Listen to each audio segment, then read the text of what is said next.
بعض الناس تحصل امهم مسنف في العمر ومتناسي لها، وبالذات اللي هم مقتسمين من عند اهلهم يتعذر لها عذري. كيف انت يما؟ كيف حالك؟ بخير يا ابني، لاقيتكم مستورين الحمد لله، كل شيء معانا. والله لو تاكلها يابسه ما تقول لك التلي ولا ما بش معي. هذا امك اللي كنت عجتك واللي كنت لاحق بعدك في الشوارع، والذي كنت تصايح حوابك من اجلك كل يوم. الحين نسيتها. كيف انت يمك؟ كيف حالك؟ ما قصدك تقول لك ما بش معي ولا تراع لك لما تتله يا جاوع؟ قلنا هي شرف منك وهي ارجل منك، والله ان عديدك في على قريه أتطلب من الناس ولا تطلب منا. والله لا تجي عليك ايام لا تتمنى تمكنك لطم بالصندل وما توصل لها، لازمك حادم امك هذه.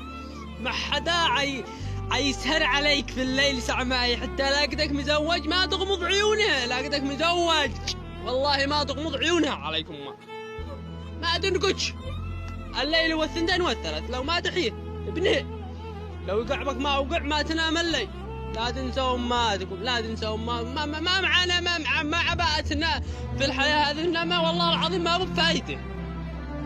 وين جسنا حرام مات الاب مات الام ماتوا ايوه، ورجعنا زقوتك والله العظيم ما سويتها يسووا لك. اقسم بالله العظيم ما نفرفر فرفارك.